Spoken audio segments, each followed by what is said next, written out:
We're just going to give it a couple minutes just to see if anyone else gets here. I know we're supposed to be starting right now, but see if anybody else.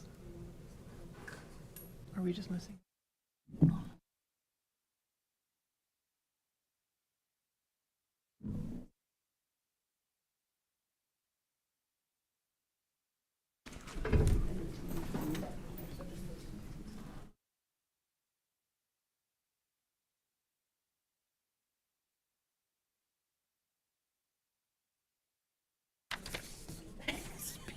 She starts like, your mom too. I was talking to her.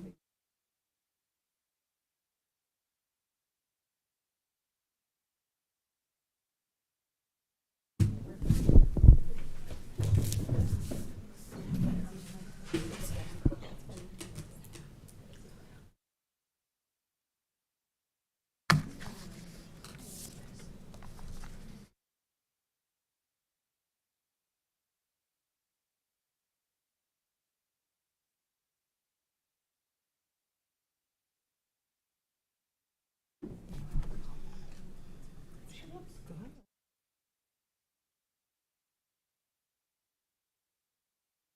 Something. She looks really good. Really.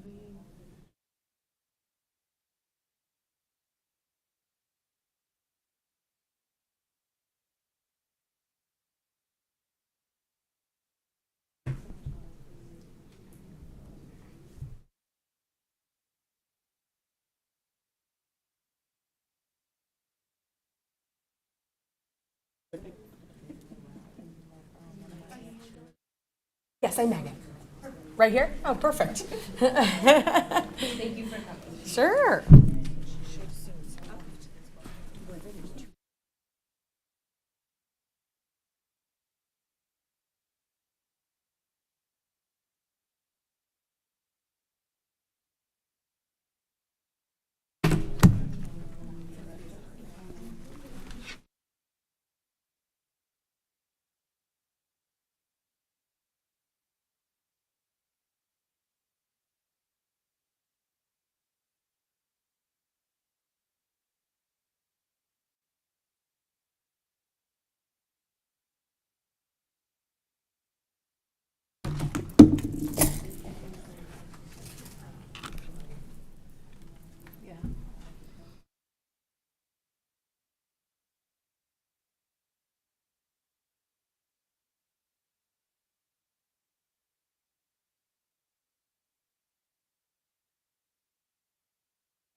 We're going to go ahead and get started.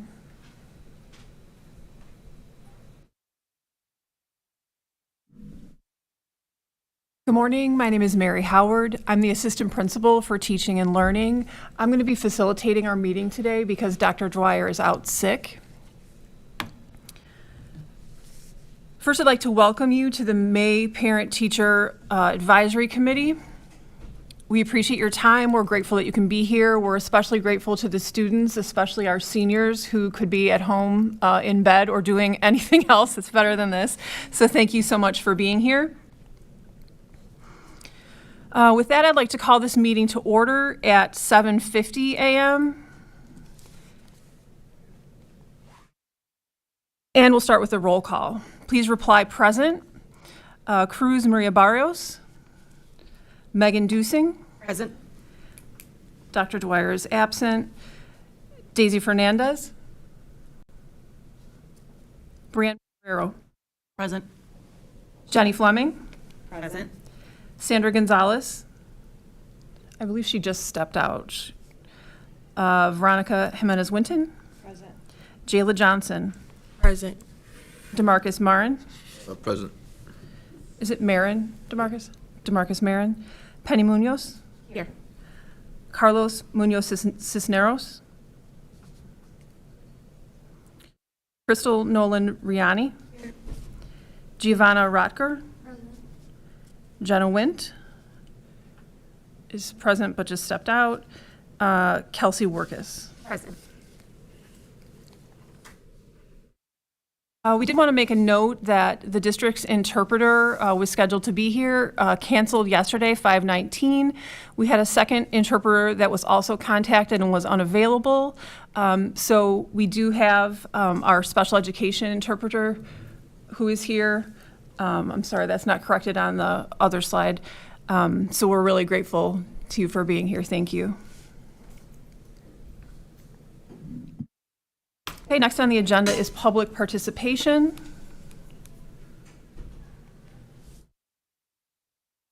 Don't believe we have anyone here who's participating, so I'm just going to skip over this part. We did not have any electronic submissions.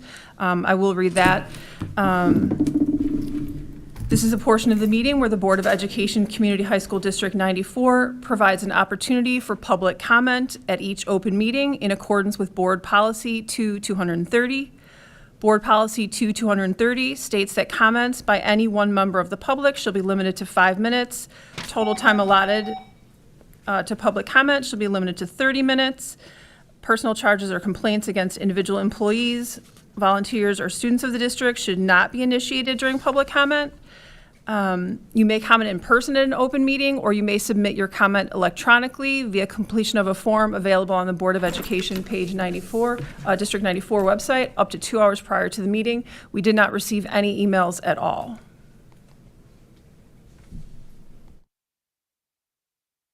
So with that, we'll begin with approval of the minutes.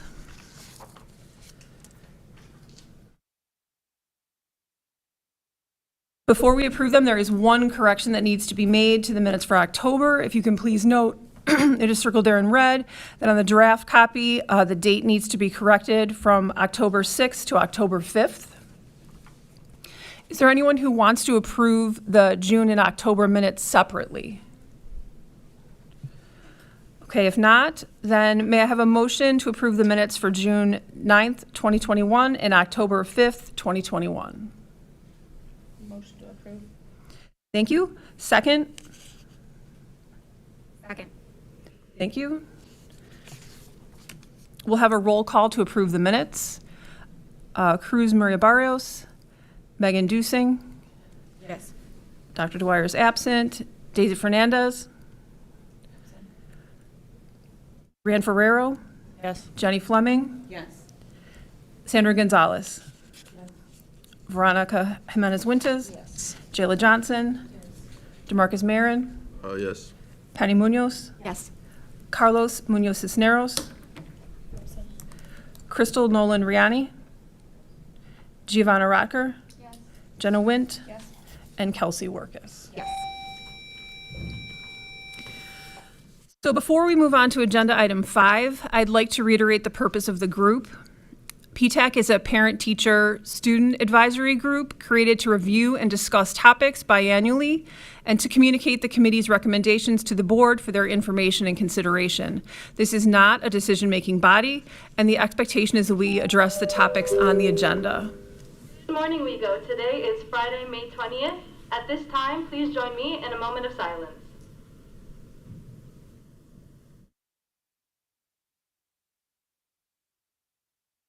At this time, Pledge of Allegiance. I pledge allegiance to the flag of the United States of America and to the republic for which it stands, one nation, under God, indivisible, with liberty and justice for all. Have a wonderful day, Wildcats. So at this point, we'll begin with a review and discussion of the excused absence policy. I did want to note, as there is at the bottom, that students both received a hard copy of this, and then it is posted consistently on the student page of the D94 website. Ms. Wint is going to summarize the current excused absence policy, which was previously communicated. She will also review the revision to the Illinois School Code regarding mental health days. Would you like to just talk through these for us? Yeah, no problem. So parents call in for a variety of reasons that their kid is absent for the day. At the end of each quarter, so approximately 9 weeks, this does reset. So we have a current policy that students are allowed up to 6 excused absences per quarter. And then following that, on the 7th, they currently are not allowed to make up any work. We currently are going through post-COVID and dealing with totally different social, emotional situations that our kids have not been in previously. So much so that mental health days now became one of the reasons that students are excused from school. So we are seeing an uptick in that being used. They can take 5. So we are seeing those being used right now. After 2 consecutive, they are going and being referred to a social worker or their counselor to be checked in with to figure out what is going on and how we can help them. So this is currently in what has been going on for a number of years, for sure, for the past 6 years that I have been here.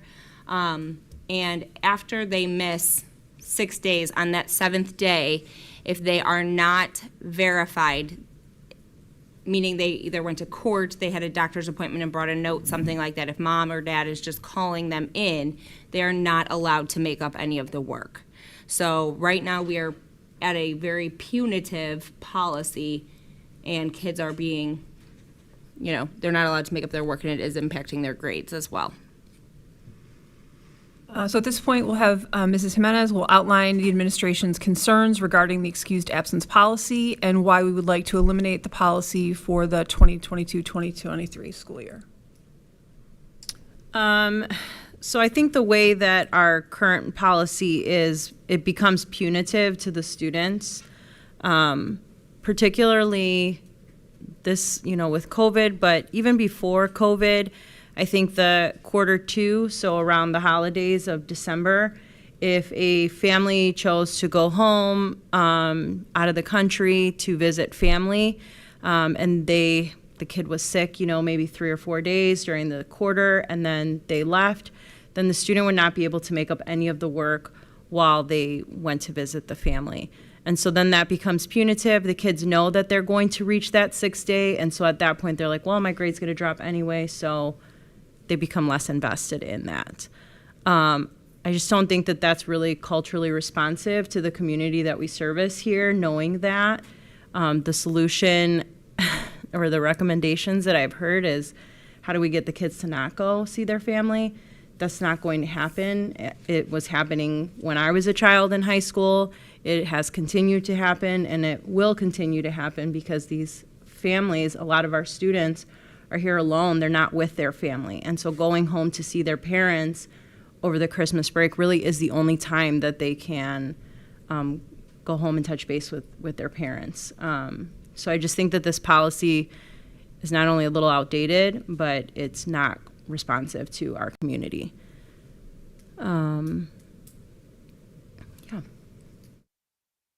At this time, as members of the committee, is there any feedback on the excused policy recommendation? I want to add something to Mrs. Winton's point. I think that I do think that that's a very good way of implementing cultural relevant strategies to support families.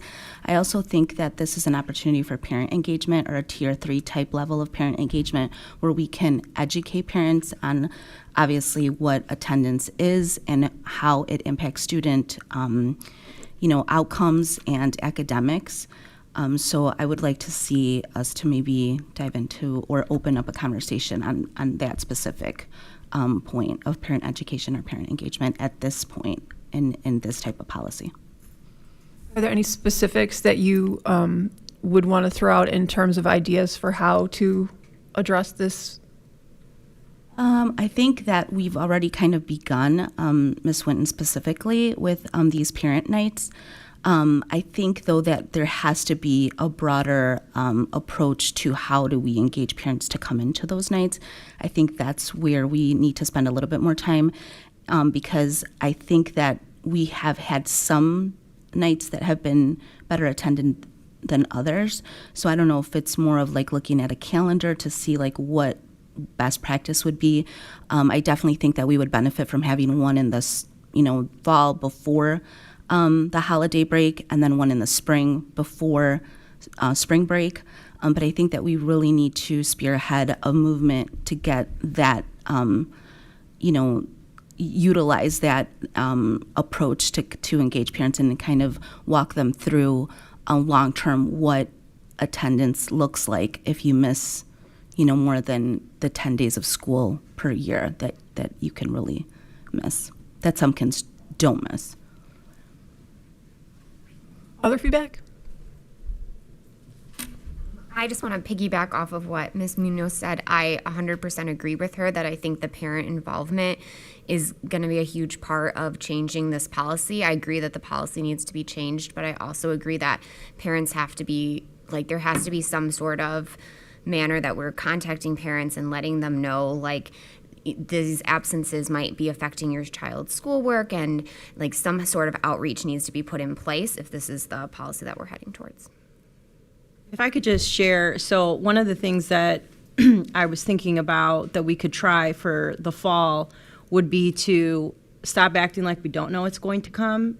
We know December's coming. We know that kids are going to, and families are going to go visit family.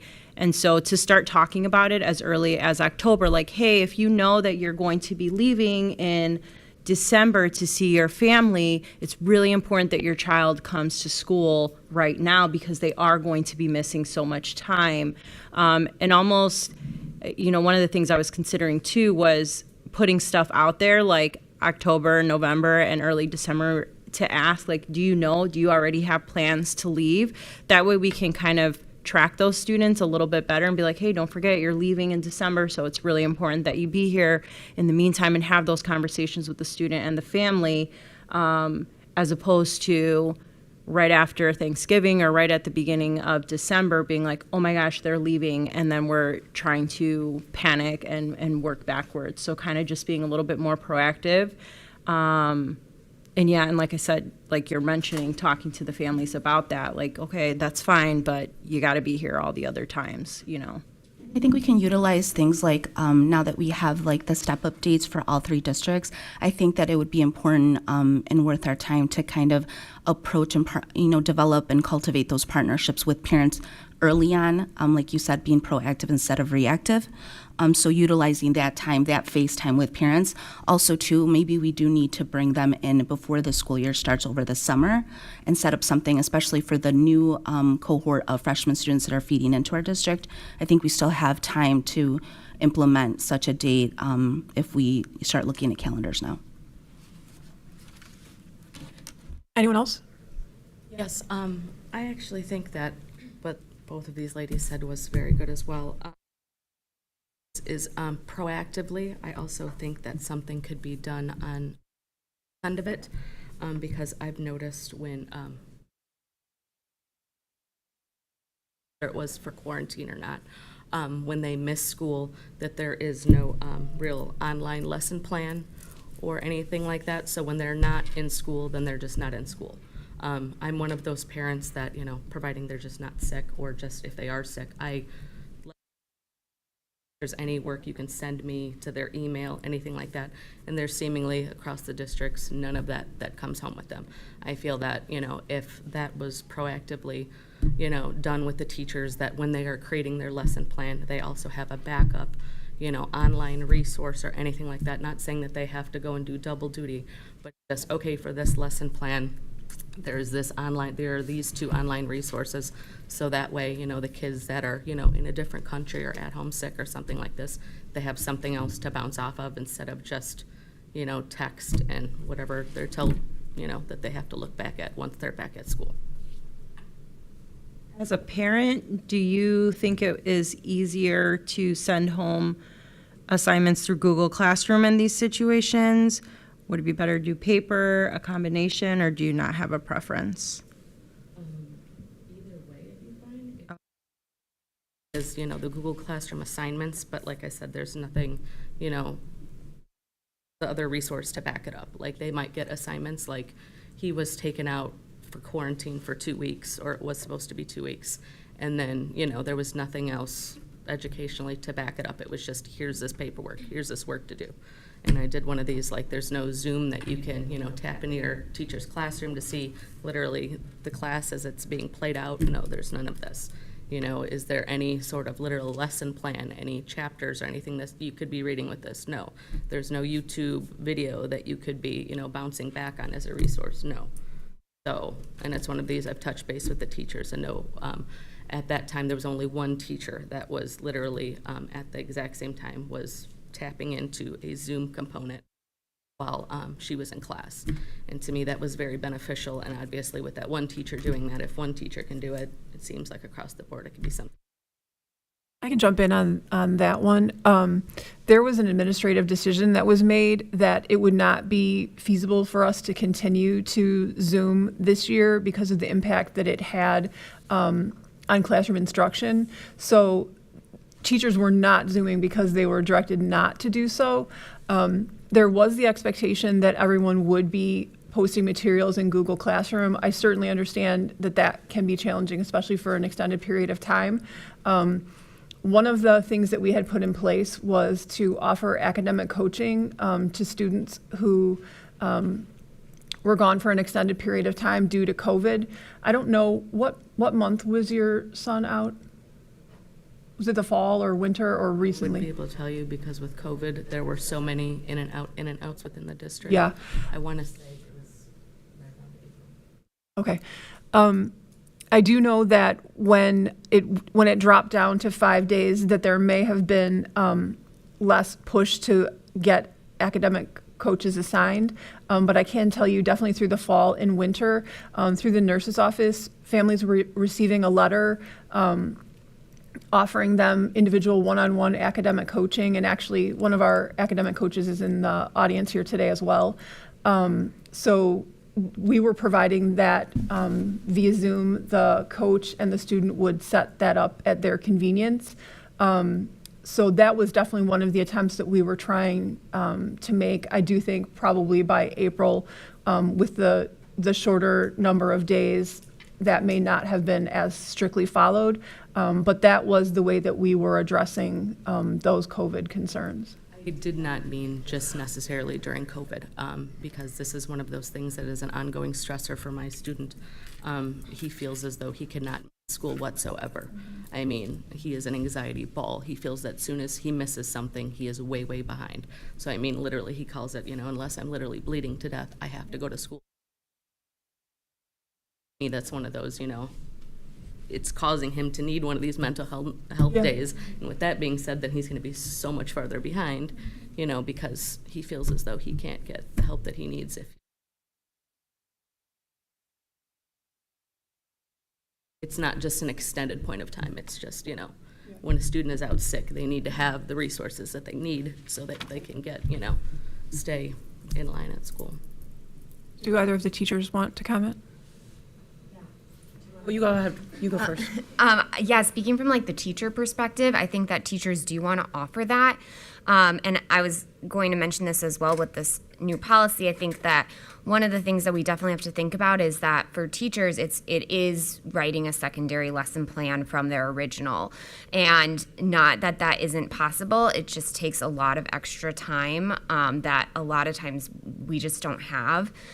So I would say that definitely something to think about is mitigating that for teachers. Like, is there some sort of like plan that the school can put in place, like expect, like you need to give this much of the lesson, or expect that it's going to look this way, or is there some way that teachers, if it's preventative, like can teachers know ahead of time so that they can prepare something? Because like sometimes it's like scrambling last minute. So I do think that those preventative measures may be very helpful if we can kind of be proactive about it so that teachers have time to prepare something extra, because I think they want to. It's just that lack of time sometimes to do so. Go ahead.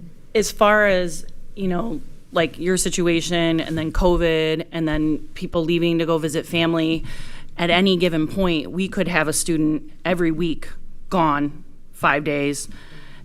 So essentially, that would be us creating like a virtual lesson and our own lesson to accommodate all of those students, which is a lot. My suggestion is I post everything on Google Classroom. I put specific directions on how it should be created. And then I put like absent question, like do this if you're absent. And then I put email me for more. If there's one assignment that's easy to complete, then the next one they get to and they're like, I have no idea, that could just be maybe an email or a phone call to have a conversation. You know, I had a student home the other day with COVID, and I posted the directions, and they're like, I'm still confused. I'm like, give me your phone number. And I called them and walked them through it. But to, you know, Zoom during class, it is beyond hard to accommodate the students in the classroom and stand in front of the, you know, the class on a screen and making sure that you're connecting with those. So, you know, I would say that each individual absence is its own individual event. And we should accommodate them. We should help students. We should, you know, give them what they need. But asking teachers to do 2 things for almost every single day is a lot. Apologies, that's not what I meant at all. I understand lesson plans are all encompassing, Yeah. and to do 2 different, that's Right. insane. What I'm saying is, okay, let's say, for instance, you know, molecular biology, whatever segment of that you're looking for is the lesson plan. Okay, you can go and say, okay, these are the online resources that I think that will back up my lesson plan.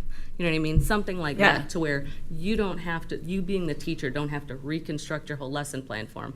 But it's like, instead of me reverbing all of this on Google Classroom as well, you know, Right. because what you're giving to them is absolutely fabulous, and I appreciate that. Mm-hmm. But it's just one of those, hey, to piggyback on my Google Classroom or what, you know, lesson plan that we did in school, this is, you know, the resources online is all I'm saying. Yeah, I mean, I just to give. personally do that. I mean, and if other teachers are different and other subjects are different too. So, you know, sometimes there's videos or there's, you know, like Articles. online interactives or something like that.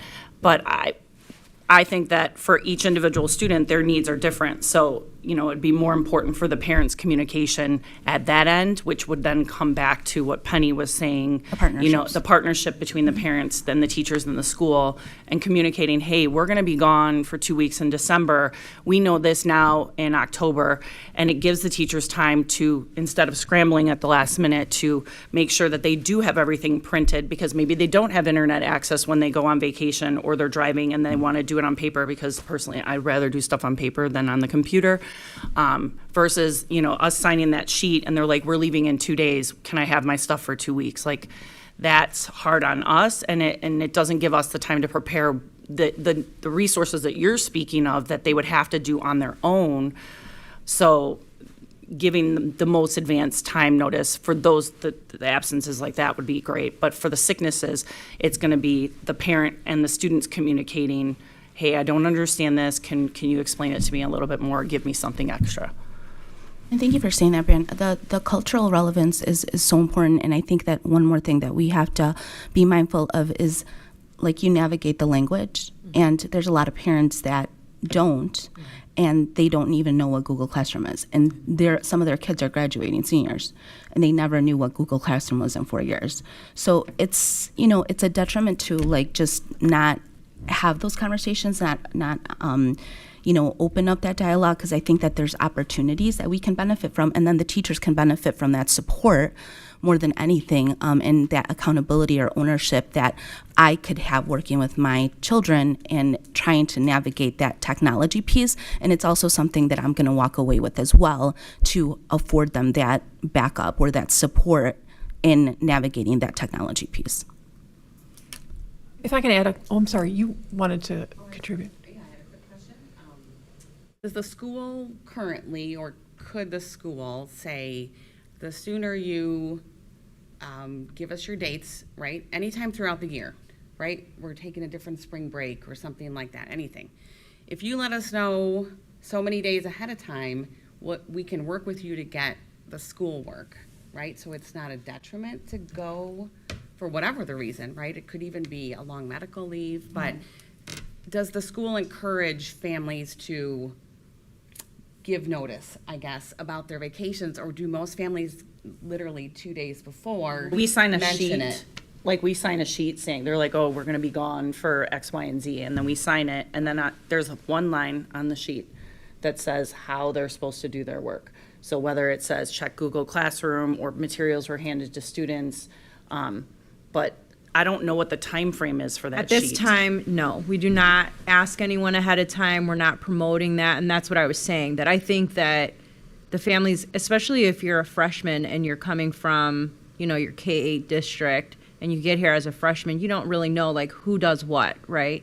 So if we are actively sending out information in October, in November, and again in December to say, do you have your dates? Do you know that you're leaving? Or do you have something coming up?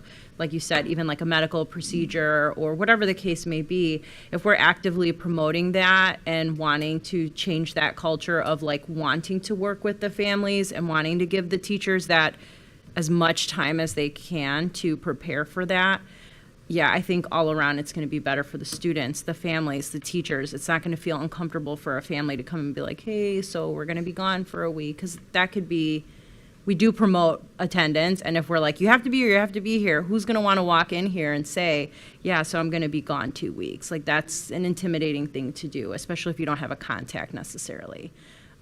So we don't do that at this time, and that's something that I think removing this policy and then taking that approach, I think will go a really long way for everyone. I was just going to add something that I think potentially may be a partial solution here, and this is thanks to the school board and the teachers being willing to start the student support initiative for next year. So I don't know if there are parents who are not familiar with this yet. I'll just summarize it really briefly, but essentially there's a program in place where 30 minutes Tuesday through Friday is going to be devoted to kind of like a homeroom almost. It's an ungraded section. It'll be students that you're, randomly assigned with. It's a teacher you most likely will not have anywhere else throughout the day. 2 of those days will be devoted to, for freshmen, what it means to be a student here, acclimating, different things like that, as well as some really explicit social emotional lessons. And Brianna is actually one of the people who's been writing those lessons for the last 1.5 to 2 years. But one of the things we'd really like to work on is just that idea of self-efficacy and trying to remember that these are our high school kids, and we're trying to be able to, sort of give them wings to be, more responsible for their own needs in some way. So maybe these conversations about how to be accessing these materials, being more assertive in terms of emailing teachers, kind of that component of it could be something that would come out of SSI. And I think if we continue to kind of stress that with kids, it's accomplishing 2 things at one time. So that's one thing I wanted to mention.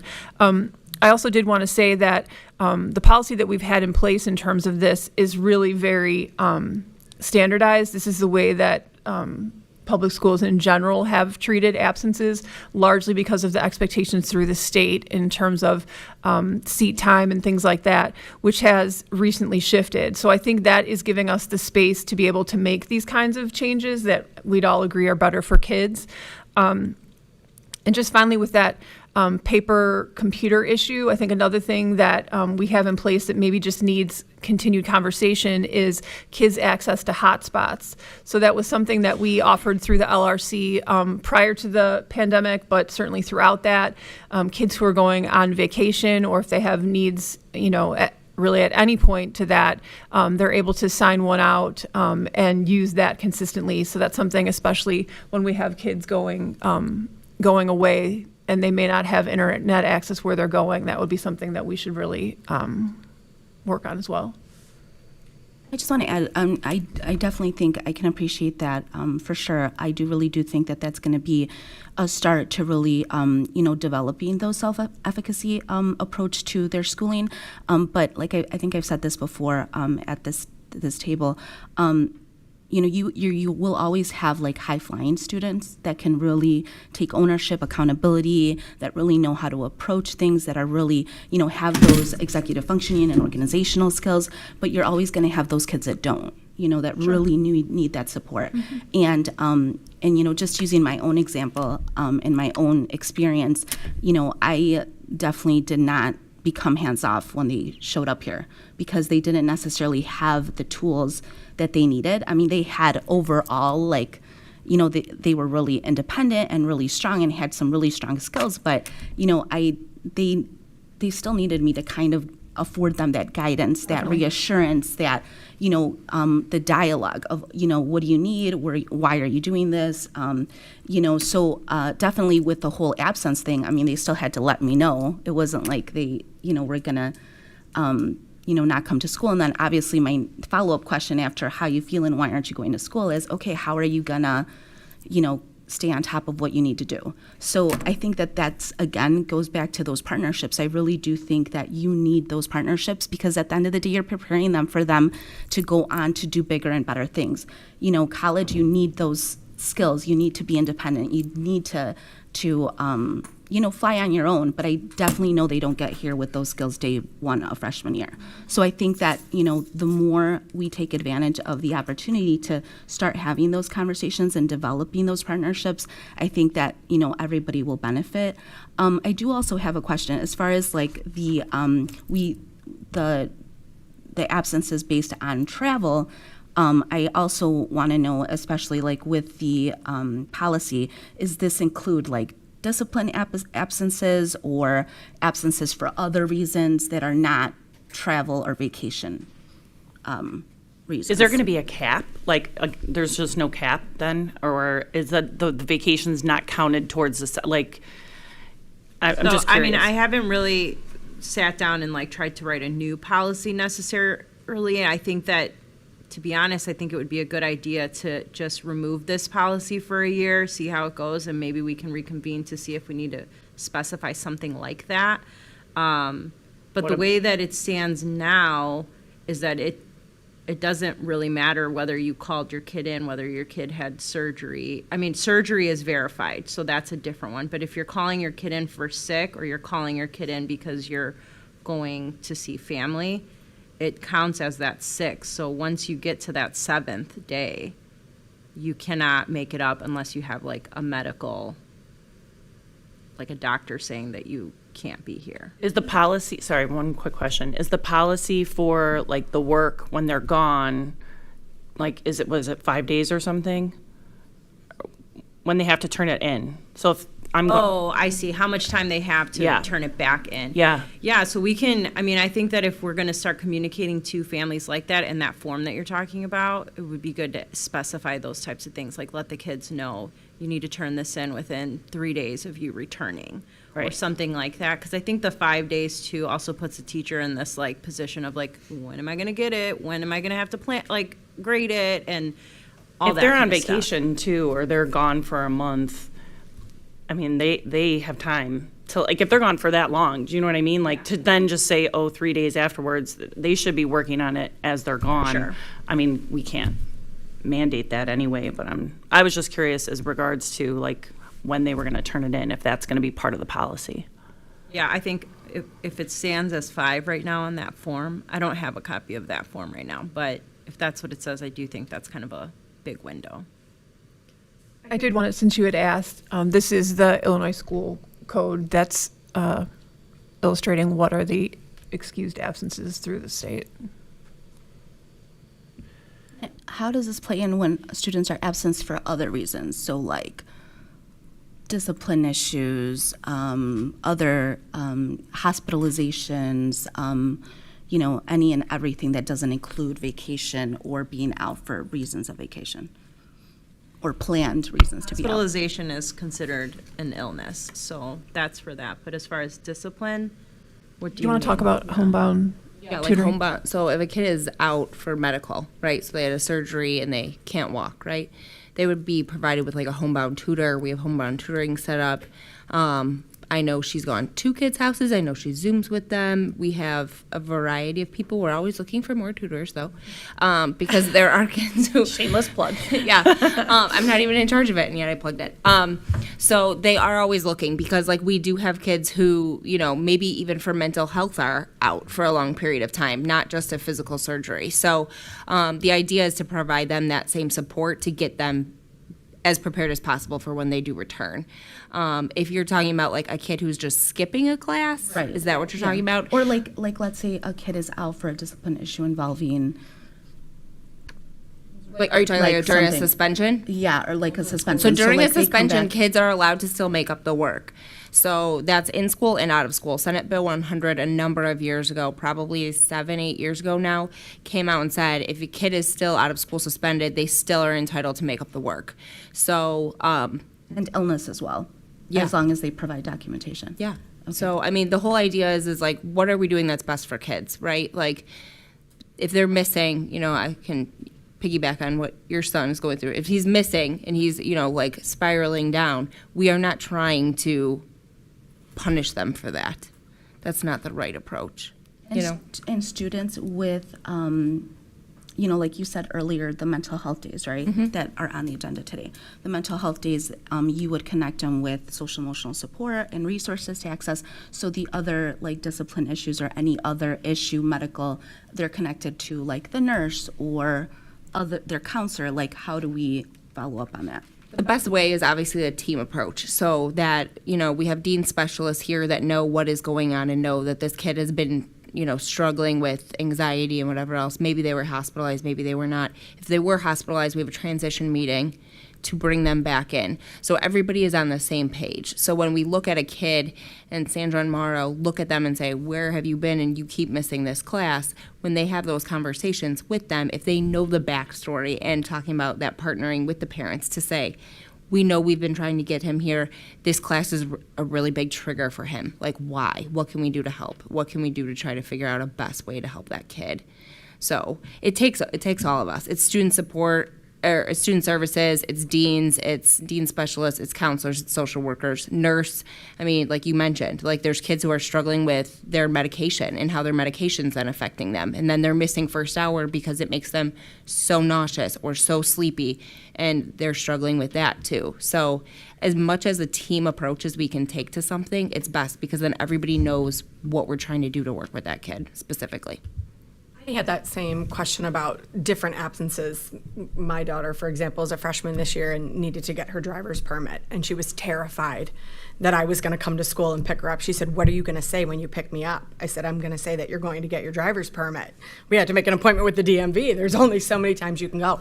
And she said, but I don't know if I'll be able to make up my work because I don't know that that's an excused absence. So I just want to, as you had said, consider other things that are reasonable reasons. And if a child doesn't have a history of missing multiple days and they need to do something like that with a government office, will that be under the umbrella of things that, yes, you can make up your math work because you went to get your driver's permit, those types of things.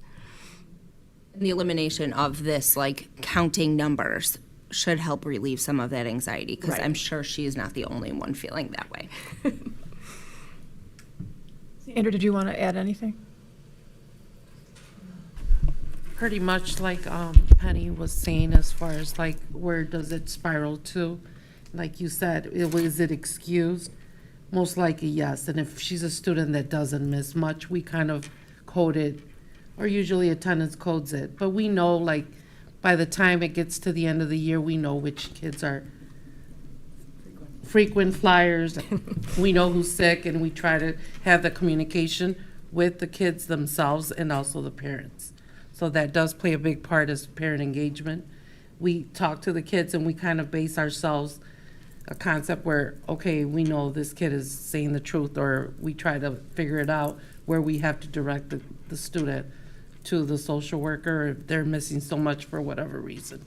So we try to analyze the situation by each individual student. Okay, with that, I think we'll move on to the next item on the agenda, item 6, which is dress code. First, we'll have Ms. Wint. She's going to summarize the current hat and hood policy in the 2021-2022 student handbook. The administration will be removing the current prohibition of hats and hoods in the handbook for the 2022-2023 school year. So I'll call it pre-COVID, if you will. We did not allow students to wear hats or hoods during the school day. With all of the different feelings about returning to school, feeling more comfortable, we then have allowed them to be wearing them since COVID. This was like a number of people, I would say like, oh, is this gang related if they're wearing a hood? It's not. It's just a kid wearing a hood. They like to wear their hood. They like to wear a hat, obviously. This kind of all spirals in. You know, they're cheering for their favorite baseball team or their team that they play on outside of school, stuff like that. So these are things that just naturally have made kids feel a little more comfortable in the school building. I like to see kids with hats on and a hood. It's quite a combo, but they like it. So we have not had any issues with it. We've been trialing it since like spring of last year when they came back, and we have not had any problems at all. So if that's working for them and it's working for us, we should be allowing them to wear that. And our policy in the handbook is saying we're not allowing it, and yet we are. So my recommendation is to remove that line so that it's no longer there, because we're not following it. I think one of the things that's important to note as well is that teachers have the option to have students, to require them to take their hat or hood off in class. So that really makes it flexible if they have any kind of concerns that kids are listening to music or whatever they may be doing, that they can have to remove that in the classroom. Okay, before we go on to that next component, is there any feedback on the elimination of the hat and hood ban that's in the booklet?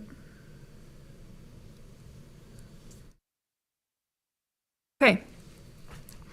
Then, Jenna, if you could just briefly review the 4 factors. We had already discussed this in the fall, but Jenna and I, one of our social workers and one of our division heads met with a group of female students regarding dress code in the fall. We wanted to be able to communicate to them in a more concise and probably more current version of what we're trying to accomplish in terms of dress. So if you want to talk about that, and then Veronica, maybe if you would talk about some of the challenges regarding dress code.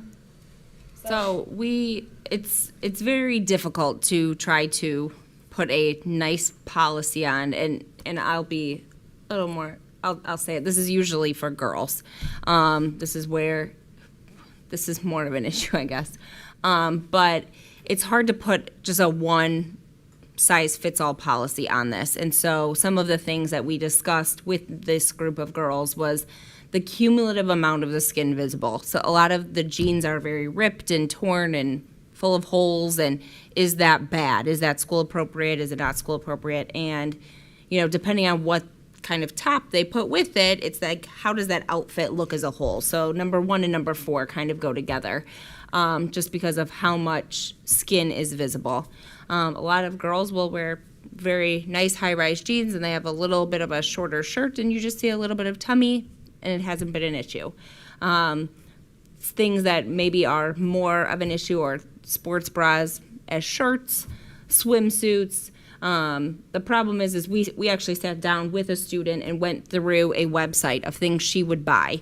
And we talked about, like, depending on what you pair that with, would it be school appropriate, not school appropriate? So this is where kind of we are at with regard to dress code.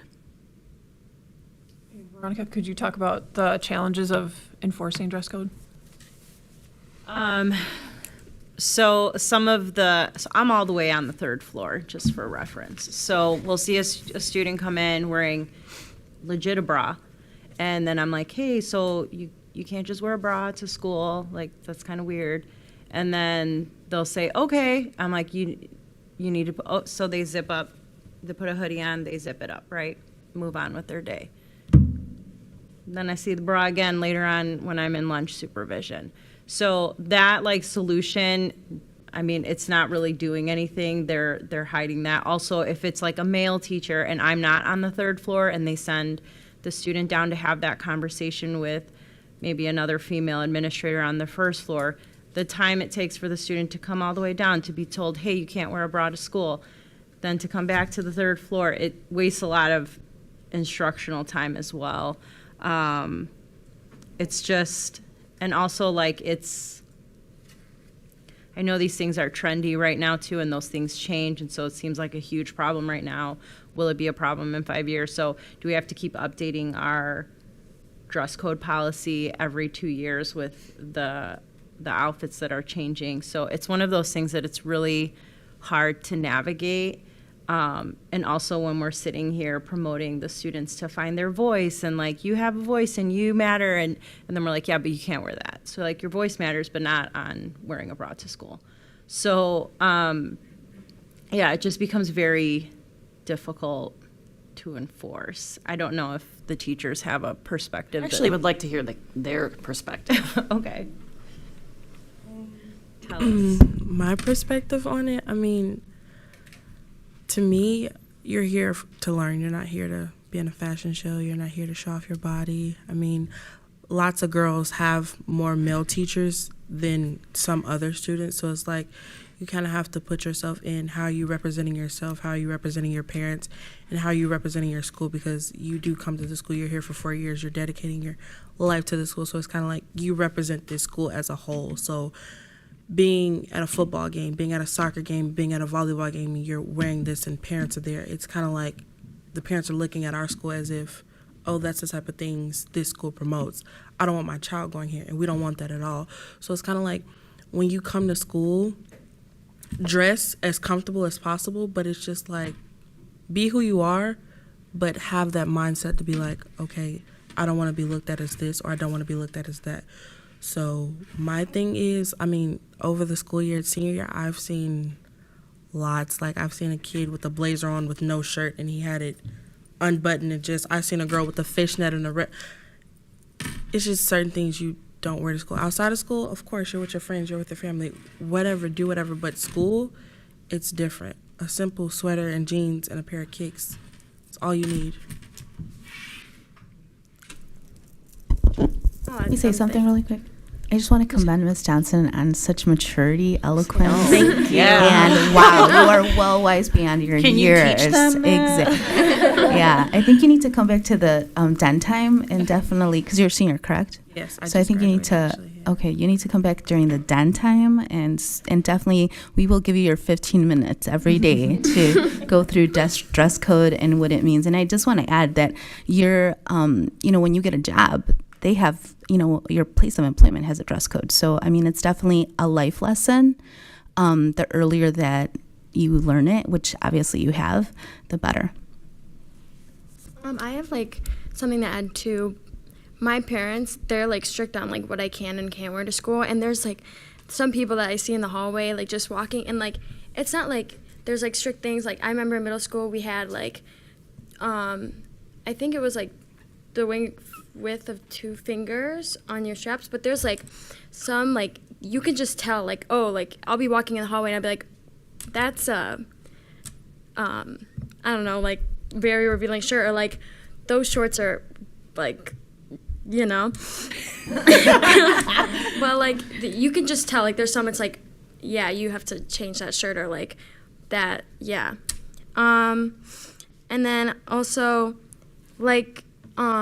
you said there's some, you don't have to wear, I get, oh, you just bought a cute shirt, you want to wear it, but, there's, times where it is appropriate, and there are times that it isn't appropriate, and, I'd seen, people, that guy with the blazer, yeah. I saw too. And then especially for the girls that have a bigger chest, okay, I get that part, but it's just, you kind of have to cover that up as well, especially if you're that type of person, especially if you're much bigger in this area. It'll be much better to cover up, because I tops on and it looks like they're trying to show it, but it's not. And a teacher could mistakenly mistake that, oh, you're just trying to show it off, or even a person in the hallway could be like, oh, she's showing too much. So it goes to that as well.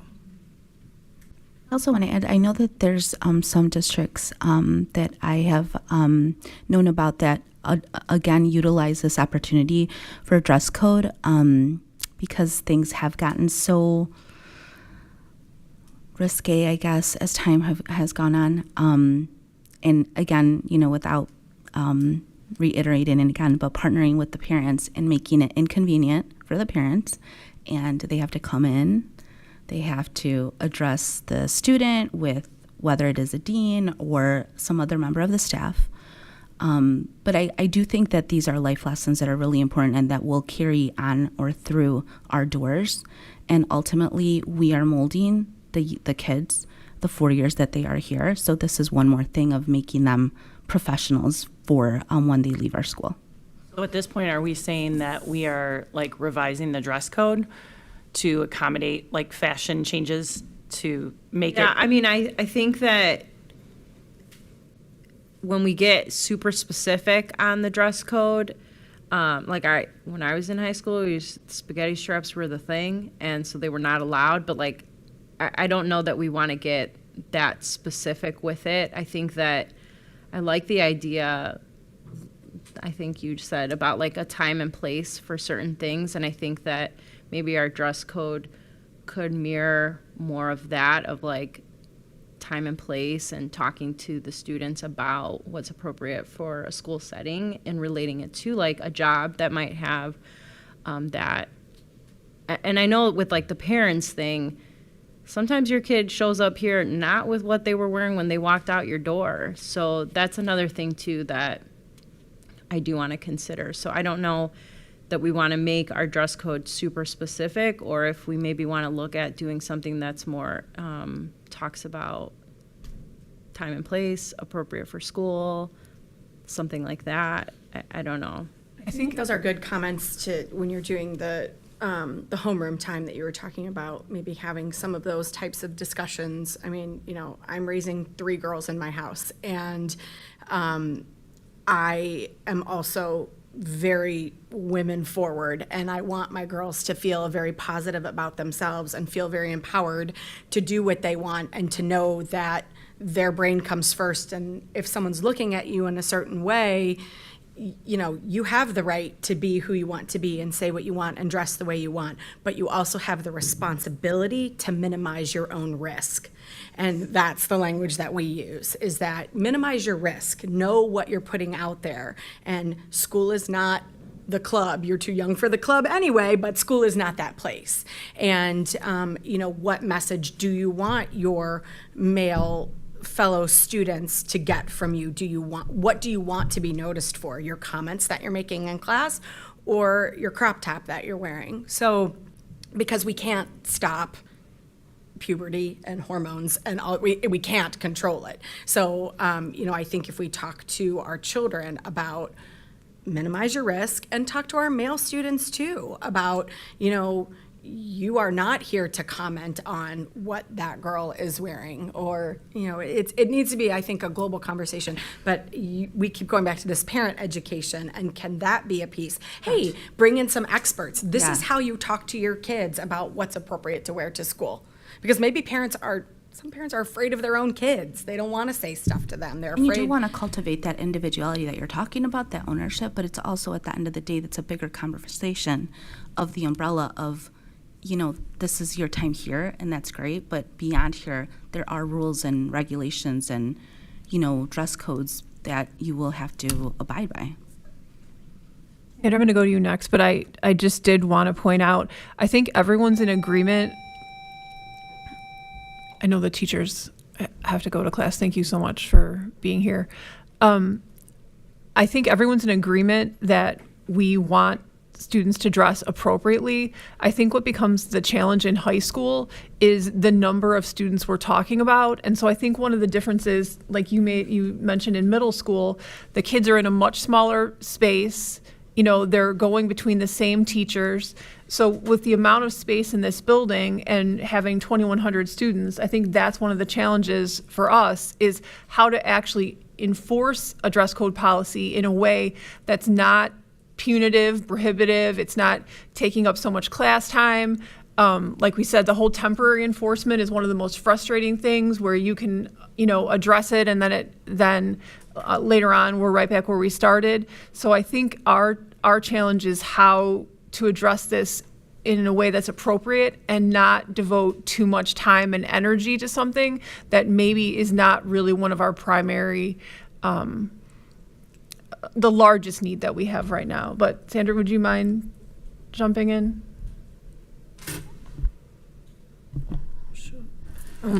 I usually address it. Most of the time, Jenna sends me most of the students, and I just, Miss Megan, it makes sense. It's common sense. I mean, you come to school, you're in fashion, you want to look nice, but I just address it as it comes. And usually some girls have the crop tops, and I mean, they look cute, and I tell them, I compliment them, but it's not appropriate, like Jayla said also. It's not appropriate. We're here to learn, and it's uncomfortable for the male teachers, because I'll get the emails, can you address this kid, or even with the female teachers. So I try as best as it can. We are temporary enforcement because we don't know how it's gonna change globally. So I just deal with it as it comes, and I try to address it, each individual with the student. Like Jenna said, that whole outfit, how much skin are we seeing here? I cannot, I mean, there's girls that come with tube tops, the bralettes, and it's different scenarios. So I just deal with it as it comes. Well, wait, what do you do? Does it depend on like, oh, you're wearing, or do you make them like change into like their gym shirts, or like do you make them call home and get? I try to, like if they have the jacket or if they have a small sweatshirt or something, if they have it with them, I usually tell them to wear that. Or I have extra shirts in my office where I tell them to change. Okay. So I don't want them to feel uncomfortable or embarrassed. But if they don't have anything, most likely I do want a call home or something. Okay. So mom is aware, or parents are aware as far as dress code, because it is important. I mean, there's shorts, like you said, and there's something excessively showing the skin. Yeah, I'm worried, you know, I don't want the girls to come around with the boys and feeling uncomfortable. They do feel, teachers feel uncomfortable, I'm sure the boys do too. And mostly our problem is the girls. Okay, because I know that they're like one of the limitations was the loss of a lot of class time, so I didn't know if it was like, oh, like you make them wait there until like they get a shirt from home, or like you just give them one. Most of the time I have extra shirts, or they have a jacket, so they're aware what's going on. So most of them have the jacket wrapped around. I'm like, you need to wear the, are we looking in the cameras? You know, I'm like, I have to get to that point where I have to, I'm like looking to see what class, or if the teachers, if I get another complaint, so I have that talk with them. And I don't want to make them feel uncomfortable, but also it's uncomfortable for other people around them. And if they, what do you do if they like continually take it off? Usually I send it to Jonah. It's just, it usually, yeah, we call home, but it gets their point across. I get my point across, so most likely they're all compliant. The other thing is they know Sandra, so a lot of times when they see she's sending them a pass, suddenly they come and they're perfect. So it's one of those things, like they know. I mean, they know I'm going to say something. They know she's going to say something. Right. And the thing is, for me, it's the conversation piece. Like, you are going to graduate here, and you are going to go out in the world. And if you work for the post office, you have a uniform. If you are a mechanic, you have a uniform. If you work in a school, you have to dress a certain way, business casual. You work at Target, you know you're wearing a red shirt, and I think now they're allowed to wear jeans, but like you still have certain things to follow. And so the same way, like, do you not think I want to wear sweats to school every day? That would be lovely, but we all have our own rules we have to follow. So like, it's the same for you. And I think that conversation piece is huge, and just explaining the why of it. I think it's not like because we said so. I don't think that gets us anywhere. I think the biggest thing is why do we do this? What message are we sending, like you said, and getting the parents involved to be like, do you know this is how your kid's showing up? So. And that, I hate to use this word again, but it works here.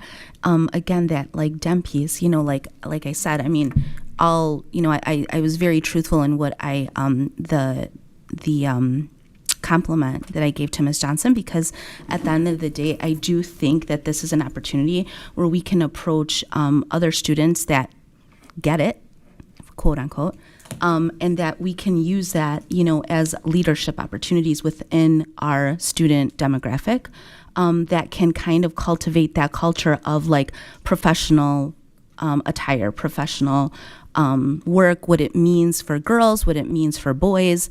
I know that, you know, in my current district, we have a program where we, you know, kind of approach male students and kind of start to, you know, cultivate, what it means to be a male in our society, what it means for them to transcend beyond our doors into the high school. So I do think that this is the first step to us opening up the dialogue and conversation and seeing where it can go. But I, again, do think that this is a life skill that that our students can really benefit from. I'd like to say something too about it. I think a big part of it would be like the approach you take to students when they do get dress coded and when they come down. Because if you were to like compliment them and say like, oh, like you said, oh, you do look nice, but you do need to cover up and try and be understanding. And it's like, your top is really cute. It's just like, I don't want like the way that you're presented, the way you're looked at. Like that's a big part of like, oh, like representing the school and stuff too. And to make them understanding instead of being like, yeah, you're showing too much skin, you're gonna have to wear this shirt. It's like, then they get like this mindset where it's like, oh, they don't let me do what I want, they don't let me wear what I wanna wear, and then they'll like have like a negative attitude towards the dress code that you're enforcing, but you're enforcing it just because like, you don't want them to be looked at like a certain way. So then like, it just depends on like also the way that they get approached too. Yeah, it's difficult at the time because we do have a lot of negative comments and the girls feel awkward. But just to convince them, I mean, we had a situation, Jenna could talk about that. But as far as just the way they feel, maybe they feel like, oh, it's my self-esteem, I feel comfortable, or how do I look? And I understand that, but I'm like, it's fine. You could wear that outside of school, but here is just for the comfort of everyone else. And most of them are compliant, so I don't have a big issue with that. I think exactly what you said is so important, the way in which we approach things. And we have gotten into a habit of, you see a kid who's visibly upset that we're talking to them, and we refer them to a social worker to continue that dialogue and conversation and process through that. Because it is, for a lot of girls, their identity of what they feel like is part of them and how they want to look. And so, we can try to help support that kid, because for some of them, a quiet little girl who gets sent for dress code could be a very your daughter's afraid to go to the DMV for a permit. She comes down, she's afraid for this conversation, right? And so keeping that in mind and really treating that student very individually and going through it, and it's that process. And so if we need to ask for additional support from a social worker, we've talked all about it, and we've been referring kids to that too. And I'll be honest, we haven't had this be a huge issue lately, so, which is good. Thank you for mentioning that. I also want to say, just because of what you said with referring to the social work, I think that's amazing. And I also want to bring up that, unfortunately, in my line of work, I have found that a lot of the times too, and I don't know if the moms in the room can agree with me, but some of these online shops, they're super cheap. And the material is super skimpy. Yeah. It's Specific super websites, thin, absolutely. Yeah. but it's accessible to our students because allows it's you to cheap. be on You can trend buy at the right price Yeah, point. you can buy 3 shirts for $30. It's just crazy. So I do think that, but at the same level, I do think that in my line of work, I've experienced also that there sometimes are disparities in accessibility to clothing. So that's another opportunity, again, that I keep going back to, the parent partnership. We really need to understand the barriers that exist. And so for some of our students, they don't have the means to control where they shop. They have to shop what's available to them. So it's just, like you said, more of that individualistic approach. Thank you for saying that. Luckily, right now, the trend in 8th grade is oversized hoodies and leggings. So let's hope that stays. That continues. Okay, at this point, I think we'll move on to number 7. We've got an update on Tardies, which is next on the agenda. Just to give it a small amount of context, I think for all of us, the issue of attendance is going to be much more significant than dress code. And so I think that's just one of the frames I think that we need to continue to look through, is that we want to be addressing things like dress code, but we also know that more resources need to go to things like, attendance. So with that, Jenna, would you start for us? So historically, our first hour tardiness is the biggest chunk of our tardies. So kids getting here is always a struggle. Once they're here, they do a pretty good job of getting from class to class. So, but first hour is always a line. It is busy first hour. So the biggest thing is a lot of things have happened and people will say like, okay, power school, I'm looking to see if my kid is absent. So tardies and absences kind of go together. But power school is pretty real time. But teachers do not necessarily mark tardies. Some teachers do, some teachers don't, but we keep them in a one house down in an entrance B. We go through a variety of supports in helping kids try to learn how to get to class on time. So they get 4 free ones, then they get a Tuesday, Wednesday school, which is an after-school detention. We have now opened up lunch detention so kids can, if trying to keep in mind the community that we serve, maybe they have responsibilities after school and that's why they're missing. And so this is just creating this bigger cycle. So we have now opened up lunch detentions. So kids grab their lunch and then they report to a room and they do the lunch detention for 2 days instead of that one. And it has been pretty successful this year. That's where the majority of it is. There are kids that Sandra will call all the time. There are parents who call and want to know why their kid is marked absent first period, and it's generally because they didn't get up. A lot of our parents are going to work. They have to start work at 7. We don't start here till 7:55. They leave their kids up, and then the kid goes back to bed. Or I'll pick on you. They'll go to Dunkin', and it takes forever. And they all come in at 8:10 with their Starbucks or their Dunkin'. And you weren't late, don't worry. You were good. But it is a thing. Like kids, we struggle with like late start days, and I'm hoping that we try very, very hard. And when we do hit the ground running in the fall, and we stay on top of them as much as we can, some of their behaviors do switch by the end, by third quarter, by fourth quarter. And some of them figure it out by the time they get to seniors. But first hour tardies are definitely our problem. We're not out of school suspending kids for it. Some of them, it's not even the kid's fault. It's parents' fault. And I don't mean that like negatively. I just mean they have a lot going on and they are responsible for taking kids to the middle school or dropping them off at elementary school and then coming here. So they have different responsibilities being put on them at home. Or, they missed a bus and then they're waiting for a parent to get them here. There are things that happen. So, first hour is definitely our problem. Throughout the day, they do a pretty good job, though. I have a question. There was a comment made recently, of a parent that says that they don't get a phone call when their kids are out. So what is absent that? Or tardy? Tardy or absent. So tardy we wouldn't call for necessarily, but absent, there's a robocall that goes out every night. What time does that go out? I believe it's 6. And the thing is it's later, but it's intentionally later because teachers sometimes do not mark attendance as they go throughout the day. And so then there's time for them to justify those absences before going out. I know the question has come up that why can't it be real time?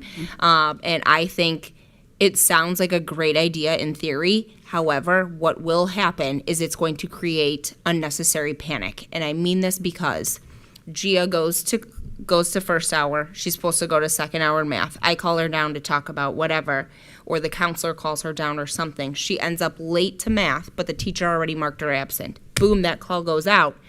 Mom or dad's calling, where is my kid? My kid's marked absent. I know I dropped them off. They were there first hour. Where could she have gone? And there's panic. And we do not want to, parents don't need another thing to worry about at that point. So, because she showed up 6 minutes late. But the teacher already fixed the absence, so stuff like that happens. But they get robocalls every night. In addition, weekly, there are 4-6 absence calls that tell them when they're at that, because of the excused absence policy that's currently in place, when they're approaching that for the quarter, and then when they have hit that for the quarter.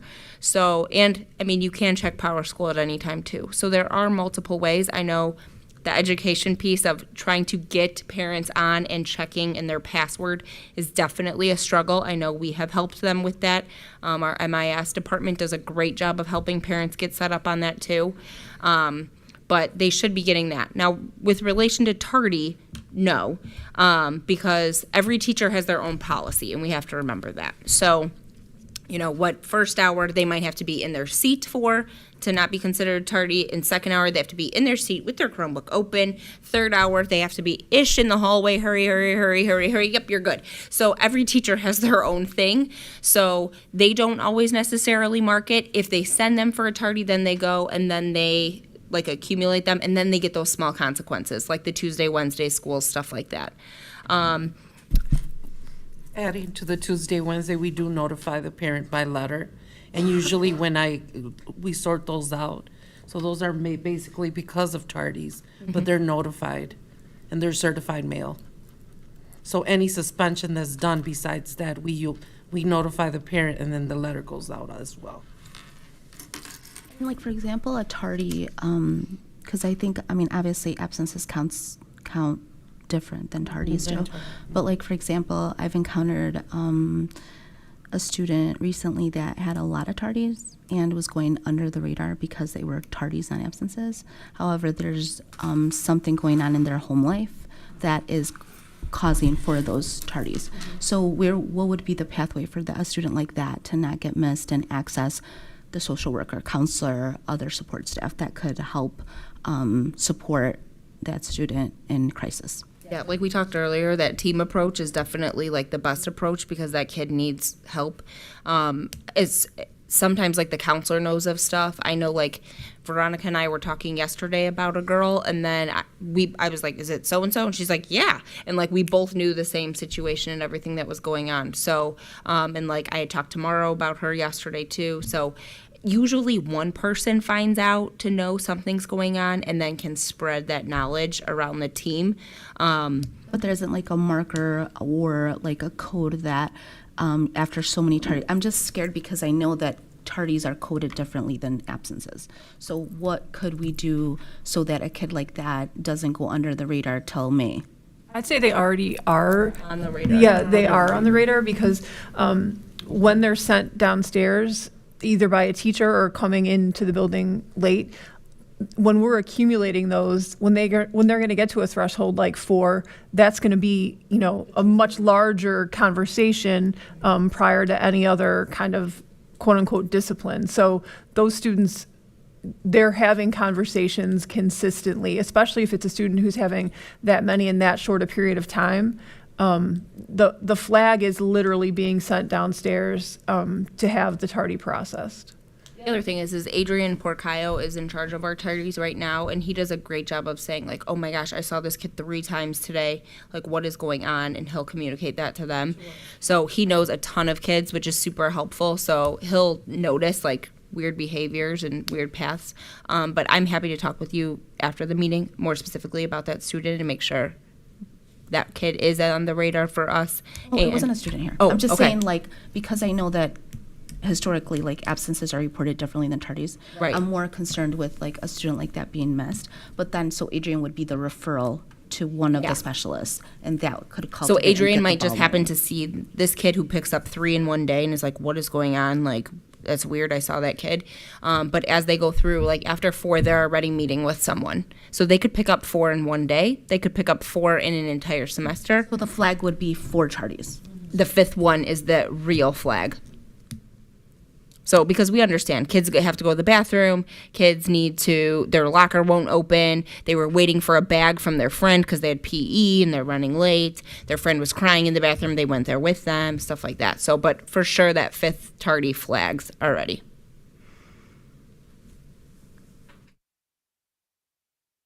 Okay, with that, just very quick attendance update. Do you want to speak to that as well, Jenna or Veronica? Would you like to just jump in? Sure. I mean, historically, our attendance is mid-90s to upper 90s. We have a ton of kids who come here every day, which is great. We love to have our kids here. We know the more they're here, the more successful they are going to be, which is why we try to get them here on time and, you know, keep them here.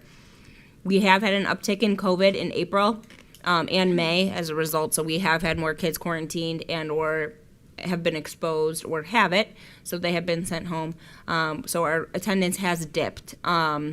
I'm hopeful that next year with the start of, the summer months coming and everything returning back to maybe the most, normal pre-COVID year ever, that rate will go back up. But overall, I mean, we're still doing great. We still have a high attendance number. It just has dipped a little bit, but our kids come and we're happy. If you were to say like a magic number, what percentage is that? Right now, Right. Well, I mean, what do you strive for, or like what do you push for? I think 95 and better is great. So 95 would be the what you're shooting for. Yeah. With the dip, I think we looked not that long ago, and it was like 86% or something like that. So when we talk about the dip, I think we've heard a few parents say like, "Oh my gosh, attendance is so bad." I mean, it's bad for us, but it's still 85%. Right. Yeah. And so in talking to other high schools, we're in a lot better shape than some of the other high schools with even this dip being at 85%. So it's problematic for us because it's not normal for us, but I think overall it's still a small percentage of kids. Sorry. I just wanted to comment too. Jenna was talking about Power School and checking Power School and stuff like that. I did have a group of parents that approached me about having the ability to view Power School in Spanish. So that's something that Dr. Dwyer and I are going to look into. Because I was like, oh, well, we can translate it, but wouldn't it kind of be the same for absence, the word in Spanish? And they're like, no, in Mexico, absence is this word. And so actually it would be an F if their kid is not there, which is something I didn't even think about being a fluent speaker. So that is something that we're looking into doing, so that if we're promoting parents to check something, they should be able to access it. Is there a way at all for parents to digitally enter their student if they are sick or absent, or is it only, or is there a way we could look at for that? I mean, there was a day that we were out of town and I completely forgot to call, and at 6 p.m. I got that robocall and I'm like, oh, no, I didn't call. And so I'm like, I'm sorry, she wasn't there, it's my fault. But if I could have like gone online and just entered that information. You can always call. It goes to an automated answering service. So whenever you think about it, and I think that's great for our parents because some of them work third shift, and so they can call, when they get off. Some of them are sleeping in the day and forget. So it can always, it's the inconvenience, but actually we love it because it's a reminder to be like, please call. You can email as well. And we just check that the email that it comes from is coming from your account. If it's constantly emailing, we have one, Norma is her name. She does a great job. She is very detail oriented. So if it's always an email and you're out a lot, she's probably going to call and verify it with you. Just what to if make it's sure. an error on the school's part? Does the student have the ability to fix that on their own, or does the that require? My daughter had a pass because she was welcoming the kids from Lehman, and her teacher marked her absent from class. Yes. And so at the end of the day, usually Norma goes through and field trips them out for that. Sometimes things happen. I know we had AP testing and the AP test went longer, and so they missed a period. So you might get that inconvenient call. So we apologize for it. But then at the same time, they go down and they're like, hey, I was AP testing and it went through 9th hour, and we're like, okay, and we can fix it back. Sometimes if I get that call, I don't have to worry about calling. If I know it's something, she can come in the next day talk and to fix. her and be like, what she happened? Can handle that. The other thing is that situation that I explained, that the teacher marked her absent and she came in 6 minutes late, and that teacher never changed it. The student can go back to that teacher and say, hey, you marked me absent yesterday. And she's like, oh, I'm so sorry. I can email attendance. And then the teacher can email the attendance, or they can give her a form and then sign it saying, yes, Gio was here. And then she can drop it back off at attendance and it's fixed. So nothing is permanent. Right. So it Like the idea though of looking into being able to do it electronically. I know there is a parent portal platform that the district was looking at. So I wonder if that would be an option, because I know we hate making phone calls. So if it was some type of electronic thing, we can look into that as another option versus an email or a phone call. That's a good idea. Okay, we're getting to the end of our agenda. So very briefly, just a couple items. Veronica's going to talk a little bit about parent engagement series for next year, so we'll start with that, and there's just a few other business items. So parent engagement is something that is very near and dear to my heart. I grew up in a household where my mom spoke fluent English and she was at everything and my dad did not. And so he was like, well, it's just going to be awkward if I go. They can't understand me. I can't understand them. And so I don't want it to be like that however many years later that our families feel the same way. And also, too, a lot of you are coming from a district that was K-8 and you knew who to contact for what and you knew how things worked. And then you're here for a quick 4 years and you're like, I don't know where to start, where to go. So I think parent engagement is super important. And so next year, we're hoping to have, we will have a full-blown parent engagement series with different topics and being offered in both languages throughout the year. And I'll have all of those dates, the topic, the location, all of that ready to go in the registration packets over the summer so that families will know ahead of time when these are. And then we'll be sending out robocalls, text message reminders, all of that ahead of time to remind families.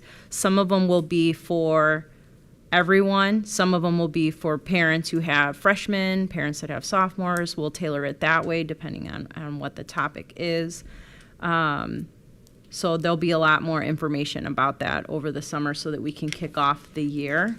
And also some of the events that we've always had, as an example, we had 8th grade open house in January and we changed the format a little bit to make it more engaging and more fun, if you will, more accessible to everyone and more comprehensive, and that was received really well by parents who had been to other 8th grade open houses, and so we kind of want to take some of those things that we tried and embed them in some of our events during the school year. So our open house in the fall will hopefully have a different vibe and a different feel to it. I mean, this is West Chicago Community High School, and so we wanted to have more of that like community feel to it.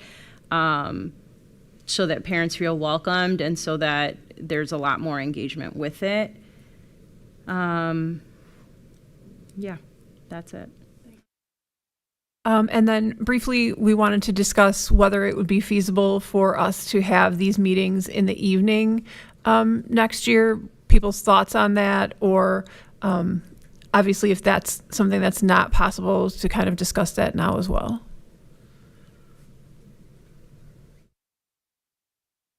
I think that it would be worth having some evening parent meetings. I don't know if necessarily we would do all of them, but in order for continuity and consistency, maybe we could start and pilot it for the evening next year, because I think it's enough time to see what group we could gather.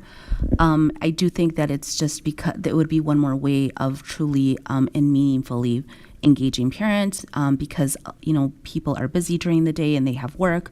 So I think that if we sit down and construct a calendar and give parents and the opportunity to attend, I think that because so many of these topics are going to be instrumental in them partnering with them, I think it's worth looking at a calendar and setting up some dates for evening times. My biggest concern is the kids and their being so committed and things like that. So I know we have 2 seniors who won't be with us and we'll be adding other kids, but I wondered if the 2 of you could speak to that as being a problem. Sure. I know that in the beginning of the school year next year, I have volleyball, and knowing that there's practices every single day, and then there's games like 3 times a week, and then usually on weekends it's in the morning, so it should be fine if it's a day of practice, and it just, it depends what time, because if it's after late, I'm already here for a game, so. It probably wouldn't be what you consider late. Yeah, but also just after practice. It just depends. Want to jump in? Yeah, so I think with me, it'd be like playing soccer. It was a lot of afternoon practices, and then games would be around 7. So I don't know if you guys would make them that late. but usually with like club soccer, it's also late. Like I never have time in the afternoon, but I mean, you guys could set up and say like, would this work for you this date, like have multiple dates, not just it has to be this day, or like everyone could, you know, you set up multiple dates and then everyone agrees on a certain date or the majority vote, you know. I think the challenge with that is going to be that we would want to set these dates sooner, and those schedules may not exist. And so I think that's what continues to be the problem, is the issue for the kids. So I think just having this feedback is helpful, and then we can kind of go from there on that.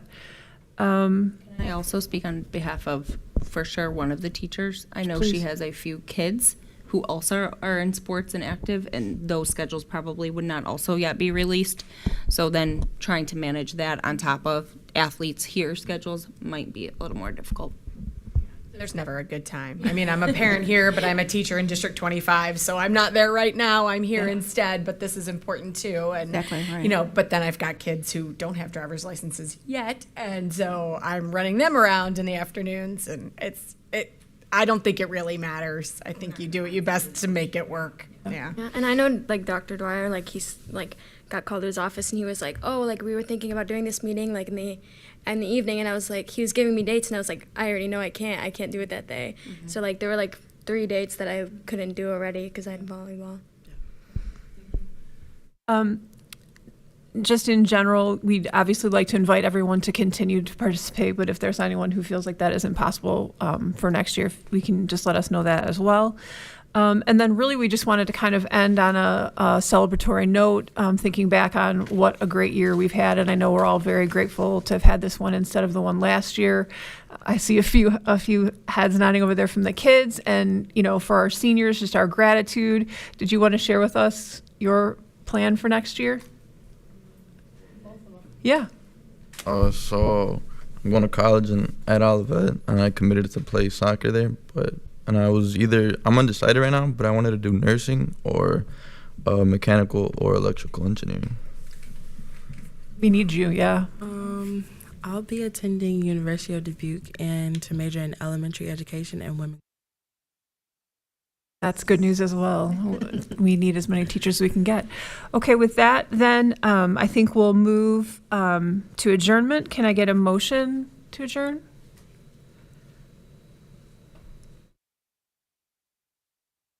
So moved. And okay, and a second. Okay, all in favor? Opposed? All right, with that, thank you so much. Our meeting is officially adjourned, and we're looking forward to summer and then the fall. Thank you.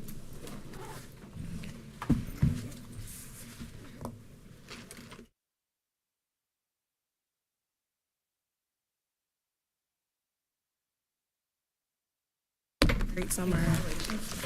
Thank you.